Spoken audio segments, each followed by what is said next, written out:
Well guys, the S3's gone for the weekend.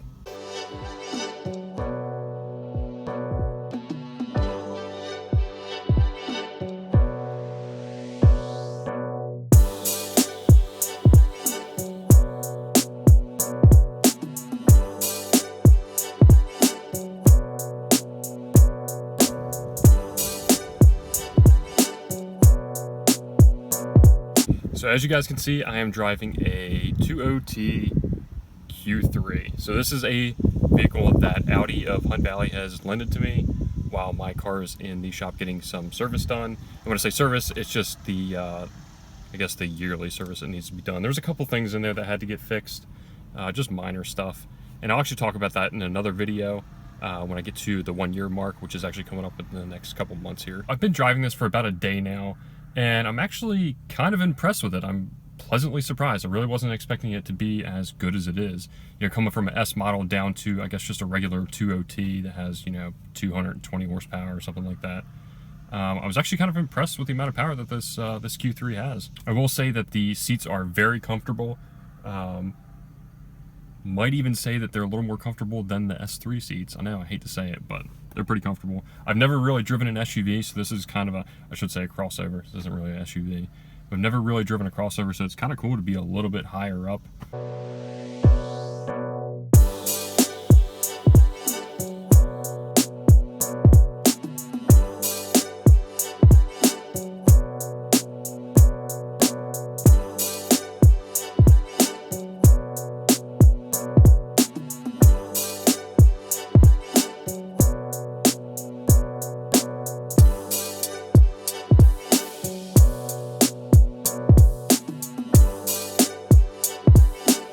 So as you can see, it does not have virtual cockpit. I don't even think you can get virtual cockpit in the Q3 yet. I might be wrong, but I don't think you can. But it is a nice gauge layout, very clean looking. Going over to the Mmi System. This is, I would say, a downgrade from what I have in the S3. It is not HD. You can really see the pixels in it. So it's kind of disappointing, but I don't think this is a prestige model. I'm not sure if the Prestige... Actually, I will say that this does not have the nav in it. So if I click on the nav button here, should go, yeah, it's not involved with this. So I think if you upgrade to the navigation system in the Q3, it does give you an HD screen, and actually, I believe it's a little bit larger. So I will say that all of the AC controls, or the HVAC controls, I should say, takes a little bit getting used to, along with the Mmi system, because in the S3, it's right there down in this area. So you can control the jog wheel and all that kind of stuff from down here, and it's like right in hand's reach. So out here, this is kind of weird for me. Again, I guess if you drive an SUV for an Audi SUV, you're kind of used to all this, but all the cars, all the Mmi controls are down here. So that's a little weird, but it takes some getting used to, and you will get used to it eventually. Not a bad layout. As you can see, this is a Quattro model, so it is all-wheel drive. Nice little emblem here. Brushed aluminum. It's actually plastic. Not too bad. Whatever. A lot of cars have that. Nice soft touch materials. This is harder plastic. Feels kind of cheap, but still. Over on the doors, this is soft touch, soft touch. That's a harder plastic.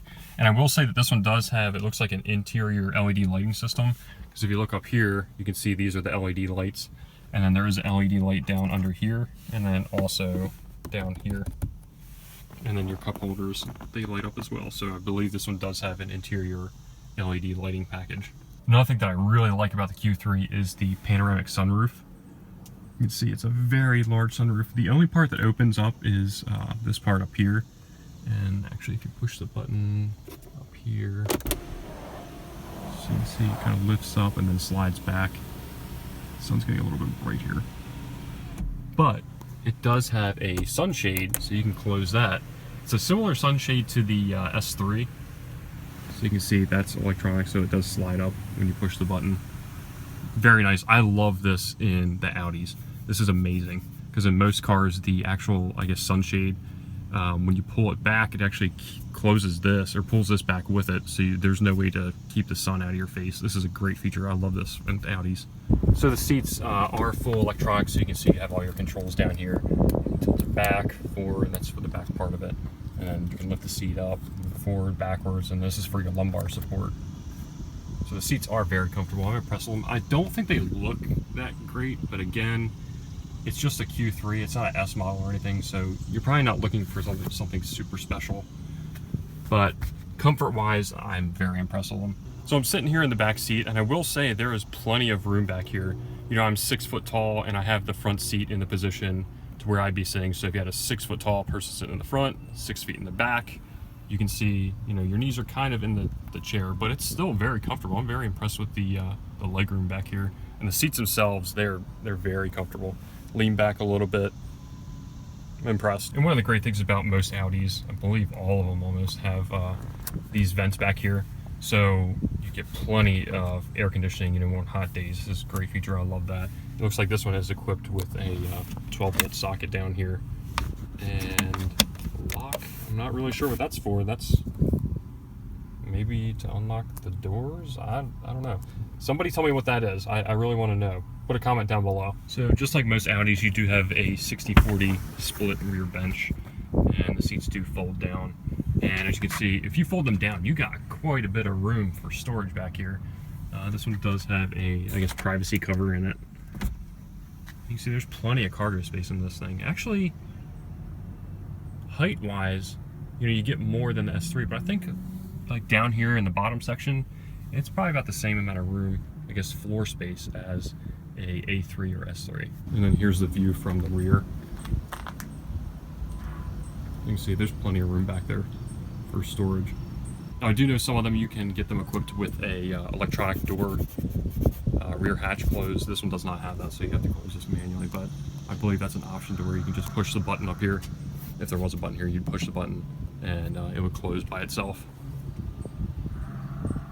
I really love the design of this rear spoiler. Really cool looking. You can see there is a integrated third brake light in there.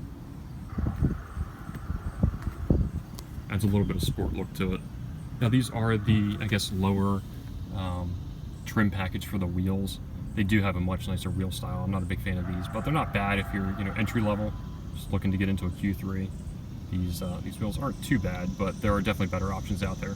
And then this is the headlight setup. It does have the, I guess, the halogen HID bulb. I guess that's kind of contradicting itself. It is a HID bulb. And then up here in this portion, this is a LED light. This is your DRL, or I'm sorry, down here is your DRL, and that is LED. All right, so now that we've gone through all that, let's take it for a drive.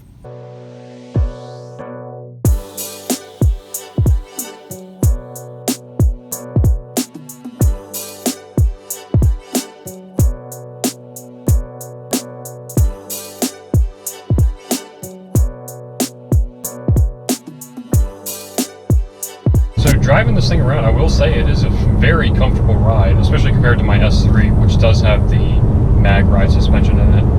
That is much stiffer.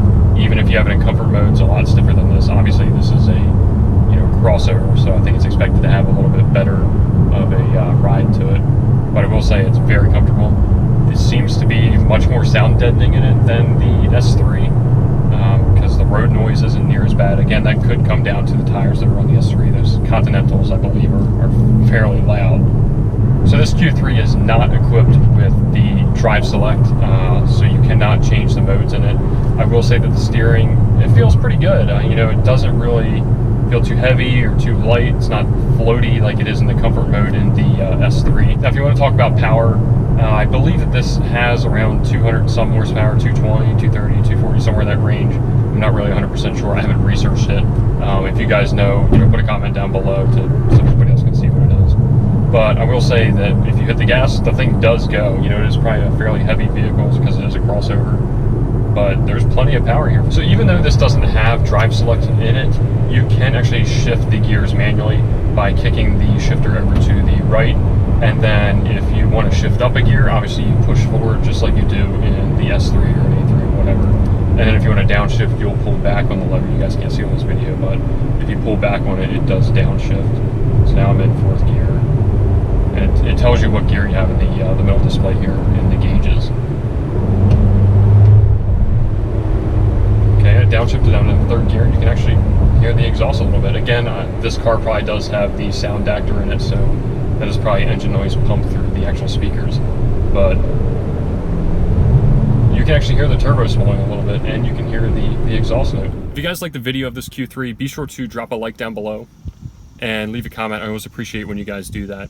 If you have any questions about the Q3 or the S3, obviously I'll go through there and answer all your questions. I want to thank Audi of Hunt Valley, which is a AutoNation dealer, for providing this Q3 for me to drive around while my vehicle is getting service done to it. I really appreciate it. If you're new to the channel, be sure to subscribe.